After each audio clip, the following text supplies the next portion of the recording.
அனைவருக்கும் தினம் ஒரு தகவல் சார்பாக இனிய வணக்கங்கள். இன்றைக்கி நம்ம பார்க்க போகிற பதிவு நமக்கு நாளை வந்திருக்கக்கூடிய ஒரு சக்தி வாய்ந்த ஒரு நாள். நாளைக்கு முருகபெருமானுக்கு உகந்த திதியும் நட்சத்திரமும் சேர்ந்து வந்திருக்கக்கூடிய ஒரு நாளுங்க. ஷஷ்டி திதியும் கிருத்திகை நட்சத்திரமும் சேர்ந்து வந்திருக்கக்கூடிய நாளை நமக்கு வீட்டில் எளிமையாக செய்யக்கூடிய சின்ன சின்ன ஒரு விஷயங்கள் வழிபாடுகள் தான் பார்க்க போகிறோம். வாழ்க்கையில் கஷ்டங்கள் இல்லாத மனுஷங்களே கிடையாது. அந்த கஷ்டங்கிறது எல்லாருக்குமே ஒரு இயல்பான ஒரு விஷயம்தான்.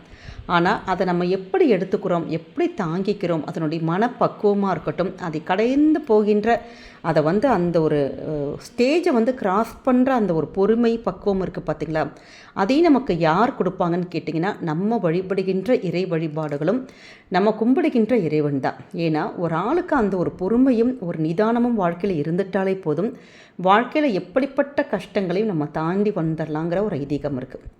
அப்படி நம்முடைய வாழ்க்கையில் கஷ்டங்கள் இல்லாத ஒருத்தங்களே இல்லை. இறைவனை யார் ஒருத்தங்க சரணடைகிறோமோ அவங்க நிச்சயமாக அவங்களுடைய வாழ்க்கையில் துன்பங்கிறதே கிடையாதுங்க.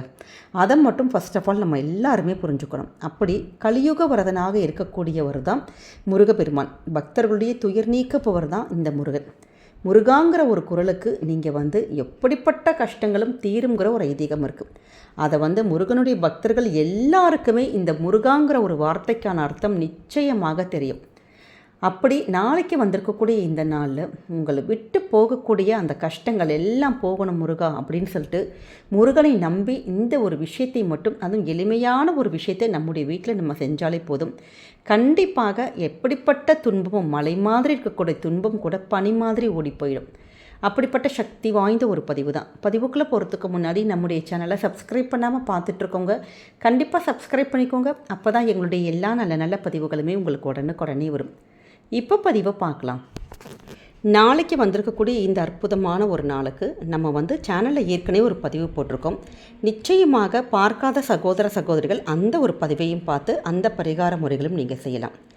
இப்போ நம்ம நாளைக்கு என்ன செய்யணும் அப்படின்னு கேட்டிங்கன்னா, வாழ்க்கையில் தீர்க்க முடியாத ஒரு கஷ்டங்கள் இருக்குது, இல்லாட்டி வெளியில் சொல்ல முடியாத ஒரு கஷ்டம் இருக்குது. அந்த ஒரு பிரச்சனைகள் என்ன பரிகாரங்கள் பண்ணிட்டோம், எவ்வளவோ ஒரு வழிபாட்டு முறைகள் பண்ணிட்டோம், ஆனாலும் எங்களுக்கு இந்த ஒரு விஷயம் மட்டும் தீரவே மாட்டேங்குது அப்படிங்கிறவங்க நிச்சயமாக இந்த ஒரு எளிய முறை மட்டும் நம்ம செஞ்சாலே போதும். நம்ம நிறைய பேர் நினைப்போம், நமக்கு கஷ்டம் பக்கத்தில் நீங்கள் வச்சு பார்க்குறப்ப தான் அது பெருசாக அப்படி விஸ்வரூபமாக தெரியும். அதே கஷ்டத்தை கொஞ்சம் தள்ளி வச்சு நீங்கள் இப்படி பாருங்களேன், உங்கள் கண்ணுக்கு அந்த விஷயங்கள் சின்னதாக தெரியும். அதே மாதிரி தாங்க இந்த ஒரு பரிகார முறை நீங்கள் உங்கள் வீட்டில் எளிமையான முறையில் முருகனை நம்பி நீங்கள் செய்கிறப்ப நமக்கு முருகனுடைய அருளால் எவ்வளோ பெரிய கஷ்டமும் சின்னதாக அப்படியே நமக்கு அப்படியே பனித்துளி மாதிரி மறைஞ்சு போயிடும். ஏன்னா அவ்வளோ ஒரு சக்தி வாய்ந்த ஒரு வழிபாடு. நாளைக்கு உங்களுடைய வீட்டில் பூஜை அறையில் உங்களுக்கு என்ன தீபங்கள் ஏற்ற முடியுமோ, நமக்கு முருகனுக்கான விசேஷமான தீபங்கள், அதாவது நமக்கு மாக்கோலமாக இருக்கட்டும், இல்லை வெற்றிலை தீபமாக இருக்கட்டும், அது மாதிரி எந்த தீபங்கள் இல்லாட்டி ஒரே ஒரு அகலில் மட்டும் ஒரு தீபம் ஏற்றினா கூட போதும். நாளைக்கு தீபம் மட்டும் முருகனுக்கு ஏற்றிட்டு உங்கள் கிட்டே என்ன பூக்கள் இருக்கோ அந்த பூக்கள் வச்சு நம்ம சுவாமிக்கு அலங்காரம் பண்ணிவிட்டு எளிமையான ஏதாவது ஒரு நிவேதனம், ஒன்றுமே இல்லாட்டி கூட 2 கல்கண்டை மட்டும் முருகனுக்கு நீங்கள் வச்சுருங்க. வச்சு முடிச்சதுக்கப்புறமேட்டு நம்ம செய்ய வேண்டிய பரிகார முறை, ஒரு சின்னதான ஒரு A4 சைஸில் ஒரு பேப்பர் எடுத்துக்கோங்க. இதற்கு கோடு போடாத பேப்பர் தான் வேணும் கண்டிப்பாக. நமக்கு அது மாதிரி கோடு போடாத ஒரு பேப்பர் மட்டும் நீங்கள் எடுத்துக்கிட்டு அந்த பேப்பரில் 4 பக்கம் ஃபஸ்ட்டு மஞ்சள் வச்சுக்கணும். மஞ்சள் வச்சதுக்கப்புறமேட்டு நமக்கு அந்த பேப்பருக்கு மேலே நம்ம எப்பயுமே ஒரு பிள்ளையார் சொல்லி போடுவோம் பார்த்திங்களா, ஊனாம் போட்டு போடுவாங்க. எந்த ஒரு விஷயங்களை ஆரம்பிக்கிறதா இருந்தாலும் அப்படி பண்ணுவோம். இந்த பேப்பர் மேலே நீங்கள் நடுவில் சரவண பவ அப்படிங்கிற ஒரு மந்திரத்தை நீங்கள் எழுதணும். ஏன்னா நம்முடைய வாழ்க்கையில் இந்த முருகன் அருளால் இந்த ஒரு விஷயத்தை நீங்கள் பண்ண போகிறீங்க. அப்படி மேலே சரவண பவ அப்படின்னு எழுதிட்டு அந்த பேப்பரோட நடுவில் நம்ம பெரிதான ஒரு ஸ்டார் மாதிரி உள்ள அந்த நட்சத்திர கோலம், முருகனுக்கே உரித்தான அந்த கோலம். நமக்கே தெரியும் நட்சத்திர கோலத்தில் மொத்தம் 6 முக்கோணங்கள் இருக்கும் பார்த்திங்களா. அதாவது அந்த முக்கோணத்தில் தான் சரவண பவ அப்படின்னு எழுதுவோம். அப்போ நீங்கள் எதுவுமே எழுதாமல் அதாவது கோலம் குட்டியாக போடாமல் பெருசாக நம்ம ஸ்கெட்சு வச்சு நீங்கள் வரைஞ்சிக்கணும். இதற்கு கருப்பு கலர் ஸ்கெட்சு மட்டும் வேணாம், ப்ளூ எடுத்துக்கலாம், க்ரீன் எடுத்துக்கலாம், ரெட் எடுத்துக்கலாம், எந்த ஸ்கெட்ச் எடுத்துக்கலாம், மார்க்கர் எடுத்துக்கலாம், எது வேணாலும் எடுத்துக்கலாம். இல்லாட்டி பால் பாயிண்ட் பேனா, நார்மல் பேனா எது வேணாலும் எடுத்துகிட்டு ஒரு பெரிய ஒரு நட்சத்திர கோலம் போட்டு அதில் இருக்கக்கூடிய 6 முக்கோணத்தில் நம்முடைய பிரச்சனைகள் எழுதணும். அதாவது உங்களுக்கு என்ன வாழ்க்கையில் கஷ்டங்கள் இருக்கோ அந்த கஷ்டங்களை அந்த 6 கட்டத்துக்குள்ளே எளிமையான ஒரு வார்த்தைகளாக, சின்ன சின்ன வார்த்தைகளாக நம்ம எழுதிடணும். எழுதி முடிச்சதுக்கப்புறம் நடுவில் எப்பயுமே ஓம் இருக்கும் பார்த்தீங்களா, அந்த ஓம்ங்கிற ஒரு வார்த்தையை நீங்கள் எழுதியிருக்கு. இவ்வளோ தான். அந்த 6 பிரச்சனைகள் உங்களுக்கு நாளைக்கு வாழ்க்கை விட்டு தீர்ந்த மாதிரி நம்ம நினச்சிக்கணும். மனசில் இந்த கஷ்டங்கள் எல்லாம் நமக்கு தீரணும் முருகா அப்படின்னு நினச்சிட்டு நீங்கள் நம்ம ஒவ்வொரு கட்டத்துக்குள்ளேயும் எழுதுகிறப்ப ஓம் நமோ குமாராய நமக, ஓம் நமோ குமாராய நமக. நம்முடைய சேனலில் பல முறை சொல்லியிருக்கோம் இந்த ஒரு மந்திரப்பதிவு. ஏன்னா இந்த ஒரு வார்த்தை நீங்கள் உச்சரிக்க கண்டிப்பாக உங்களுடைய தலையெழுத்தே மாறும்.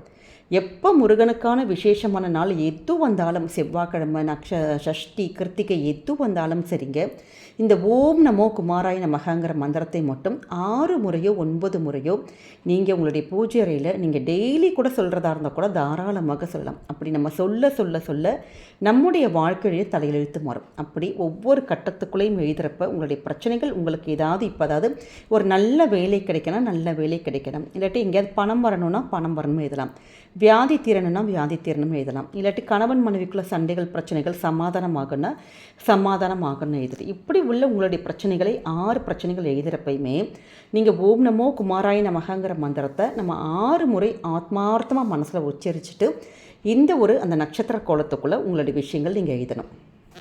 எழுதி முடிச்சதுக்கப்புறம் நடுவில் ஓம் நம்ம எதிர்ப்போம் பார்த்திங்களா, இந்த இதை அப்படியே சுருட்டி ஒரு நூல் மாதிரி போட்டு கட்டி வைக்கலாம். இல்லாட்டி அதை அப்படியே 4ஆக மடக்கி முருகனுடைய அந்த ஃபோட்டோவோ இல்லை சிலையோ வச்சுருப்போம் பார்த்திங்களா, அந்த முருகனுடைய பாதத்துக்கு கீழே அப்படியே நீங்கள் வச்சிடணும். அவ்வளோதாங்க. இந்த ஒரு பரிகாரத்தை மட்டும் பண்ணிவிட்டு முருகனுக்கான பூக்கள் ஏதாவது இருந்தால் நம்ம தூப ஆராதனை எல்லாம் நம்ம காமிச்சு முடிச்சிடலாம். இப்படி பண்ணக்கூடிய, அதுக்கு நாளை வந்திருக்கக்கூடிய இந்த ஒரு நாளில் முருகனுக்கு இப்படி ஒரு விஷயங்கள் நம்ம செய்கிறப்ப நிச்சயமாக எப்படிப்பட்ட கவலையும் அந்த கஷ்டங்கள் நீங்கள் எதிர்க்கக்கூடிய இந்த 6 பிரச்சனைகளையும் தீர்ப்பதற்கு நிச்சயமாக முருகன் ஏதாவது ஒரு வடிவில் நமக்கு அதை தீர்த்து வைப்பாருங்கிற ஒரு ஐதீகம் இருக்குது.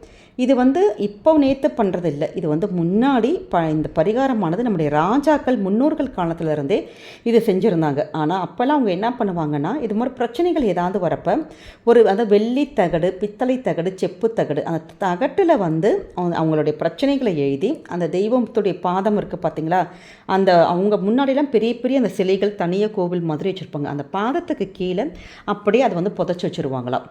நம்ம என்ன பண்ணுறோம், இப்போ இந்த இருக்க காலகட்டத்தில் அது மாதிரி தகட்டிலலாம் நம்ம செஞ்சு வைக்க முடியாது. நம்முடைய பிரச்சனைகள் தீர்வதற்கு இது மாதிரியான எளிமையான ஒரு பேப்பரில் நீங்கள் எழுதிட்டு இந்த பரிகாரத்தை செஞ்சு முடித்ததுக்கப்புறம் எப்போ உங்களுக்கு இந்த பிரச்சனைகள் தீருதோ, உங்களுக்கு முழுமனதான நமக்கு நம்பிக்கை இருக்குது, இந்த பிரச்சனைகள் எல்லாம் எங்களுக்கு தீர்ந்துருச்சுங்கிற பட்சத்தில் அந்த பேப்பர் நீங்கள் அப்படியே எடுத்துகிட்டு நீங்கள் உங்களுடைய பக்கத்தில் இருக்க முருகன் கோவில் உண்டியில் போய் சேர்த்துருக்கு. இவ்வளோதாங்க.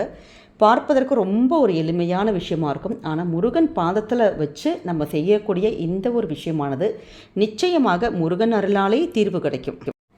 நிச்சயமாக நம்பிக்கையாக பண்ணுங்கள். அதாவது பலவித பெரிய பெரிய பிரச்சனைகள், தீர்க்க முடியாத பிரச்சனைகளுக்கு கூட இது தீர்வு கொடுத்த அற்புதமான ஒரு பரிகார முறை தான் இப்போ நம்ம ஷேர் பண்ணியிருக்கோம். அதனால் முருகனை நம்பி நாளைக்கு வந்திருக்கக்கூடிய இந்த அற்புதமான ஒரு நாளை நம்ம இந்த ஒரு விஷயத்தை செய்கிறப்ப நிச்சயமாக வாழ்க்கையில் நம்ம என்ன கோரிக்கைகள் வைக்கிறோமோ அதுவும் முருகனர்களால் நல்லபடியாக நடக்குங்க. அதனால் நம்பிக்கையோடு பண்ணுங்கள், நல்லதே நடக்கும். இந்த ஒரு பதிவு கண்டிப்பாக உங்கள் எல்லாருக்குமே பிடிச்சிருக்கும்னு நினைக்கிறோம். பிடிச்சிருந்த ஃப்ரெண்ட்ஸ் அண்ட் ஃபேமிலி மெம்பர்ஸ்க்கு ஷேர் பண்ணுங்கள், அவங்களும் இதை பார்த்து பயன்பெறட்டும். நம்முடைய சேனலை சப்ஸ்கிரைப் பண்ணி உங்களுடைய ஆதரவுகள், சப்போர்ட்டுகள் எங்களுக்கு கொடுங்க. மீண்டும் வேறு நல்ல பதிவோடு உங்களை சந்திக்கிறோம். நன்றி, வணக்கம்.